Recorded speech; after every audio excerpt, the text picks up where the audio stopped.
నమస్తే అండి. Welcome to our channel. మనతో ఈరోజు పొలిటికల్ అనలిస్ట్ శ్రీలీల గారు ఉన్నారు. మేడం నమస్తే. నమస్తే. మేడం, ప్రజలు కొంతమంది నమ్మి వీళ్ళను ఓటేసి 11 మంది ఎమ్మెల్యేలను గెలిపించారు. అయితే ఇప్పుడు ఎవరైతే నమ్మి ఓటేశారో వాళ్ళందరూ ఏమైపోయినట్టు అసలు? ఇప్పుడు ఆ నియోజకవర్గంలోని ఏదైతే సమస్యలు ఉంటాయో వాటిని ఎవరు పరిష్కరిస్తారు? అంటే ఏదైనా సమస్య ఉంటే ఇప్పుడు అసెంబ్లీలో చెప్తేనే కదా తెలిసేది ప్రభుత్వానికి. బట్ వీళ్ళెవ్వరూ కూడా వెళ్లకుండా మేము వెళ్ళమంటే వెళ్ళమని చెప్పి జగన్ గారు ముందుకేసి కూర్చుని వీణ వెళ్లకుండా ఈ వెనకాల వాళ్ళని వెళ్ళనీయకుండా, అంటే ఈసారి కూడా ఇప్పుడు 17 ఏదైతే అసెంబ్లీ సమావేశాలు వస్తున్నాయో ఇప్పుడు కూడా మేము వెళ్ళము అని చెప్పేసి ఆయన కరాఖండిగా చెప్పారు. అసలు ఈయన ఎప్పటికైనా వెళ్తారంటారా అసెంబ్లీకి? ప్రజల సమస్యల మీద పోరాడతారంటారా? ఇప్పుడు వెళ్ళారమ్మా, ఫస్ట్ రోజు జరిగినప్పుడు వెళ్ళారు. వెళ్ళి ఏం చేశారు, గవర్నర్ గారి ప్రసంగానికి ఆటంకంగా లెక్కించి ఏదో పిచ్చారుపులు అరుచుకుంటూ బయటకు వచ్చేసారు. 11 నిమిషాలే, ఒక 11 మినిట్సే ఉండి వచ్చేసారు. తర్వాత రిజిస్టర్లో దొంగ సంతకాలు చేశారు. ముందు రోజులకు కూడా ఈ రోజు చేసేసి చక్కగా తప్పించుకున్నారు. తర్వాత ఏం చేశారంటే, ఇది ఎక్కడ గొడవ, వీళ్ళు దొంగ సంతకాలు చేసి వెళ్ళిపోవటం ఏంటి, కుదరదు కదా. అది వచ్చినప్పుడు అసెంబ్లీకి ప్రజా సమస్యల మీద మాట్లాడాలి. ఎమ్మెల్యేలుగా మిమ్మల్ని గెలిపించింది ఎందుకు ప్రజలు? ఆ రెస్పాన్సిబిలిటీ లేకుండా వాళ్ళు వెళ్ళిపోతే మరి ఎలా అని చెప్పేసి గౌరవ స్పీకర్ అయ్యన్న పాత్రుడు గారు కొత్త సిద్ధాంతాన్ని తీసుకొచ్చారు. ఏంటి అంటే, అది ఎక్కడ కూడా భారతదేశంలో ఏ అసెంబ్లీలో కూడా లేని విధంగా ఒక ఆన్లైన్ అటెండెన్స్ అనమాట.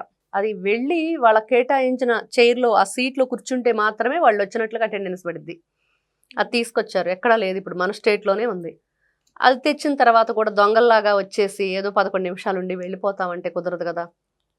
వీళ్ళ ఆలోచన విధానం ఎలా ఉంది అంటే, మా ఇష్టం, జీతాలు తీసుకుంటాం కానీ పని చేయం, డబ్బులు మాత్రం కావాలి మాకు. జగన్ ఏది చెప్తే అదే మేము. వైఎస్ జగన్ అనే వ్యక్తి, నువ్వు సీఎం అయ్యావు, ఎంపీ చేసావు, ఎమ్మెల్యేగా ఉన్నావు, ప్రజెంట్ అన్నీ అయిపోయి నువ్వు బాగున్నావు. కానీ కొత్తగా ఎమ్మెల్యేలు అయిన వాళ్ళకి ఒక ఆశ ఉంటుంది, ఆ నియోజకవర్గ ప్రజల గురించి, ఆయా సమస్యల గురించి అసెంబ్లీలో మాట్లాడాలి అని. వాళ్ళని కూడా ఈయన ఇబ్బంది పెట్టేస్తున్నాడు. అమ్మ పెట్టదు అడుక్కొని తినేవద్దు అన్నట్లుగా ఈయన చేయడు, వాళ్ళని చేయనివ్వడు. 2 విందాలుగా కూడా ఇబ్బంది అయ్యింది. మరి ఇలాంటి వాళ్ళని ఏం చెయ్యాలి? మరి డిస్క్వాలిఫై చేస్తారా? అయ్యన్న పాత్రుడు గారు నెక్స్ట్ అదే నిర్ణయం తీసుకోబోతున్నారు. అంటే బొత్స సత్యనారాయణ గారు అంటున్నారు, చేసేయమనండి, ఆయన ఆధీనంలో ఉంటే అలా చేయాలనేది రూల్స్ వాళ్ళ చేతనైతే చేయమనండి, మేము రెడీగానే ఉన్నాం అన్నట్టు మాట్లాడుతున్నారు. మీరు రెడీగానే ఉంటారు, ప్రజలు అందుకని మీకు 11 ఇచ్చారు. మీరేంటి, మీ అసమర్థ పరిపాలన ఏంటి గతంలో అన్ని చూసిన తర్వాత మళ్ళీ ఇప్పుడు వచ్చేసి సరే 11 వచ్చినాయి కదా, 11 కూడా ఎందుకు వచ్చినాయి అనేది అర్థం కాని ప్రశ్న. సరే వచ్చిన వాళ్ళైనా వస్తారా అంటే అది లేదు. జగన్మోహన్ రెడ్డి శాలరీ తీసుకోవట్లేదు, రావట్లేదు. మిగతా 10 మంది తీసుకుంటున్నారు శుభ్రంగా, వాళ్ళకి వస్తున్నాయి, అయినా సరే రావట్లేదు అసెంబ్లీకి. కానీ ఇక్కడ వాళ్ళ భయం ఒకటే, వైఎస్ జగన్మోహన్ రెడ్డికి భయం ఏంటి అంటే, గతంలో అసెంబ్లీ అంటే ఎలా ఉండేది తెలుసా? జగనన్న, నువ్వు దేవుడు అన్నా, నువ్వు వీరుడు అన్నా, నువ్వు సూర్యుడు అన్నా, నువ్వు అభయం ఇస్తే చాలన్నా మేమందరం ప్రశాంతంగా బ్రతుకుతామని చెప్పి కవితలు, ఇవే కవితలు. నువ్వు అసెంబ్లీ లాస్ట్ టైం చూస్తే గనక మీరు కవితలే, ఎప్పుడు వచ్చింది కాదన్న లెక్క, బుల్లెట్ దిగిందా లేదా అని ఒకరు ఇట్లా చెప్పుకుంటూ వెళితే ఆ రోజున అసెంబ్లీ ఒక వీధి బాగోతాలు అంటారు చూడు, అలా ఉండేది. ఎవడిష్టం వచ్చినట్లు వాడు, ఎవడిస్తానన్నాడు సన్నబియ్యం నీ అని చెప్పేసి బూతులు.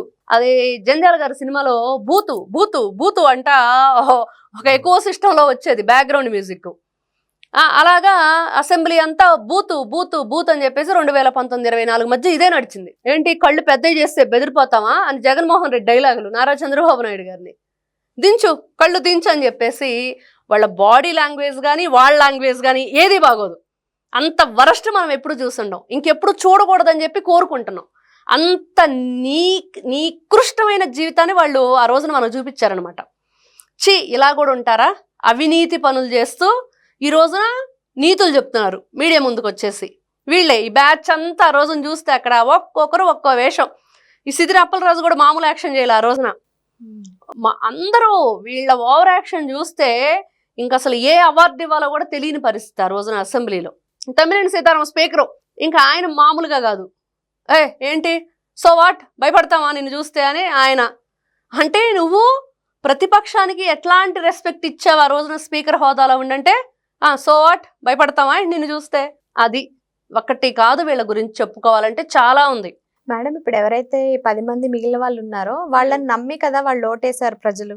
ఇప్పుడు వాళ్ళు గనుక మీరు ఇలా ఎందుకు చేస్తున్నారు, రాజీనామా చేసేయండి అంటే వీళ్ళ గతి ఏంటి? ఆల్రెడీ అడుగుతున్నారు, మేము చేయమంటారు. ఇప్పుడు మొన్న ఎవరో వైఎస్ఆర్సీపీ పార్టీ వాళ్ళు డిబేట్కి వెళ్తే, సరే డిఎస్సి అంటే దానికి సంబంధించి అసలు దాని అర్థం ఏంటి, అనేది అడిగితే ఆయన ఏం చెప్తున్నాడు, నేను చెప్పను అంటున్నాడు. రేపు ప్రజలు వీళ్ళని మీరు ఎందుకు మాకు ఉపయోగం లేదు రాజీనామా చేయండి అంటే మేము చేయమంటారు. 4 ఏళ్ళు మళ్ళీ 3 ఏళ్ళు భరించండి మమ్మల్ని. వేశారు కదా ఓట్లు, ఎందుకు వేస్తారు? రోడ్లు వేయమంటే పెన్షన్ కావాలా రోడ్లు కావాలన్నట్లుగా ఓట్లు ఎందుకు వేశారు మీరు అని అడుగుతారు రేపు. అది వాళ్ళ పరిస్థితి. దేనికైనా వెనకాడరు, ఎంతకైనా దిగజారిపోతారు. వైఎస్ఆర్సీపీ పార్టీ అంటే గొడ్డలి పార్టీ. వైఎస్ఆర్సీపీ పార్టీ నాయకులు ఇలానే ఉంటారు.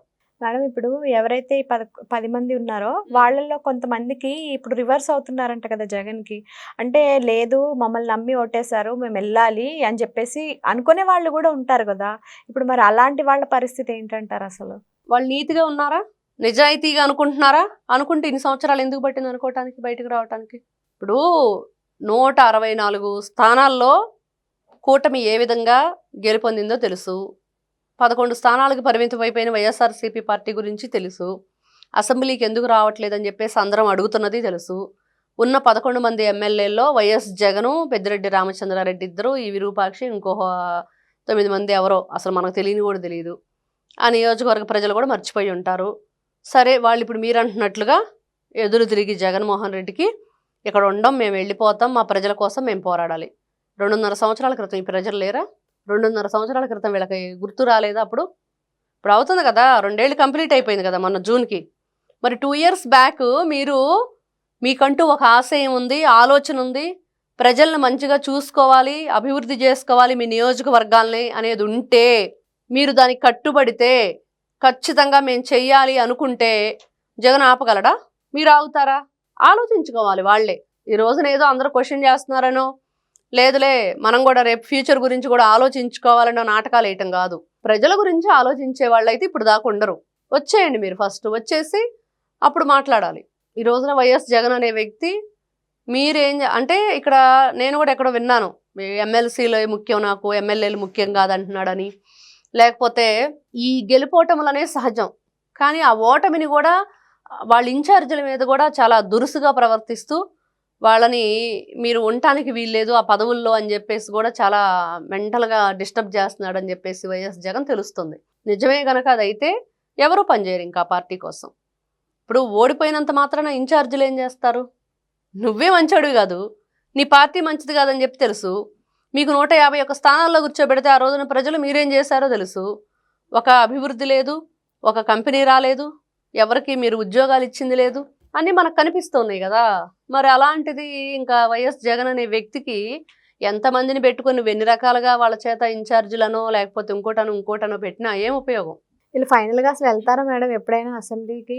వెళతారమ్మా. వెళితే 11 మంది వెళ్ళి 11 నిమిషాల నుండి బయటకు వస్తారు, కాసేపు అరుస్తారు, కేకలేస్తారు, ఊ అంటారు, ఏదేదో చెప్తారు, ఏం బయటకు వచ్చేస్తారు అంతే. ఇంకా అంతకుమించి ఏం చెప్తారు? వీళ్ళు ఏం చేస్తారు? చేయలేరు. ఎందుకంటే జగన్కి భయం. ఎందుకు భయం అంటే, అసెంబ్లీకి వెళ్ళటానికి భయం ఏంటి అంటే, మొన్న జగన్ అడిగాడు డిఎస్సిలో ఇలా జరిగింది అవకతవకలు, కాబట్టి నారా లోకేష్ రిజైన్ చేసాయి, మరి లేకపోతే చర్చకు సిద్ధమా అని. సిద్ధం. ఒక్క డిఎస్సి మీదే కాదు, మీరు అధికారంలో ఉన్నప్పుడు ఎందుకు ఫీజు రియంబర్స్మెంట్ మీద మీరు బకాయిలు పెట్టి వెళ్ళారు కానీ, భూ కుంభకోణాల గురించి కానీ, మద్యం కుంభకోణం గురించి కానీ, ఇలా కరెంటుకు సంబంధించి ఛార్జీల గురించి కానీ ఇలా చెప్పుకుంటూ వెళితే చాలా ఉన్నాయి. వీటన్నిటి మీద కూడా సిద్ధం అంటున్నారు వాళ్ళు. మరి సిద్ధమా అన్నాడు కదా జగన్మోహన్ రెడ్డి, ఇప్పుడు ఈయన సిద్ధమా అని అడుగుతున్నారు అందరూ. మరి సిద్ధమా వైఎస్ జగన్? అంతే. ఏదైనా సరే ఏదో ఈజీగా మాట అనేసాము, ఏదో ఒరిస్సా కూలీలను తెచ్చేసి మేము ఇక్కడ చేయించేసాము డిఎస్సీలకి. ఒరిస్సా కూలీలు ఏంటి మరి ఎంత చీప్గా తయారయ్యారంటే, 200-300 అంట మేడం. పోలీసులు ఫేక్. యంగ్ గా ఉంటే 300, కొంచెం పెద్దోళ్ళు అయితే 200 అంట. ఎంత కామెడీగా ఉందంటే, అంటే వీళ్ళు ఆల్రెడీ రాద్దాం అనుకొని రాయలేకపోయిన వాళ్ళు ముసలాళ్ళు, వచ్చే నెక్స్ట్ జనరేషన్లో రాద్దాం అనుకున్న వాళ్ళు కుర్రోళ్ళు అనమాట. మరి జగన్మోహన్ రెడ్డి ఏంటో, ఈయన ఆలోచన విధానం ఏంటో, మనం దొరికిపోతున్నాము, మనం తప్పు చేసాము అని చెప్పి తెలిసినా కూడా తుడిపేసుకొని పక్కన ఈజీగా దొరికిపోతారు మేడం. అంత మందిలో ఏ ఒక్కరిని సినిమాలో బ్రహ్మానందం లాగా దొంగతనం చేయటం, వీడు దొంగతనం చేస్తాడు, దొరికిపోవటం వీడి ప్రత్యేకత అని. ఇదో దొంగల పార్టీ, ఇదో దొంగల ముఠ, ఇదో దొంగల బండి, వీళ్ళందరూ ఇట్లానే దొంగ పనులు చేస్తూ ఉంటారు. దొరికిపోయిన తర్వాత మేం కాదు ఏ అంటారు అనమాట, ఆర్టిఫిషియల్ ఇంటెలిజెన్స్. మరి అదే కదా, సెంగైన కారుతో తొక్కిచ్చేసి రోజు అదే చెప్పింది. విజువల్ బయటకు రాగానే ఏఐ అది మాకు సినిమాల్లో గ్రాఫిక్స్ చేస్తారు అని చెప్పేసి ఆవిడకి ఏదో పెద్ద సినిమాలో హీరోయిన్ అంత మాత్రాన గ్రాఫిక్స్ గురించి చెప్పాలనుందా, వచ్చేసి ఏదో గ్లిజరిన్ ఏడుపులు ఏడుస్తూ మాట్లాడిద్ది. ఇట్లాగా వాళ్ళు ఏదైనా సరే సిగ్గు లేకుండా అంటారు కదా, అదే చేస్తున్నారు. కాబట్టి ఈరోజు కూడా అసెంబ్లీకి రావడానికి మాత్రం సిగ్గుపడుతున్నారు. Thank you madam. నమస్తే అమ్మా.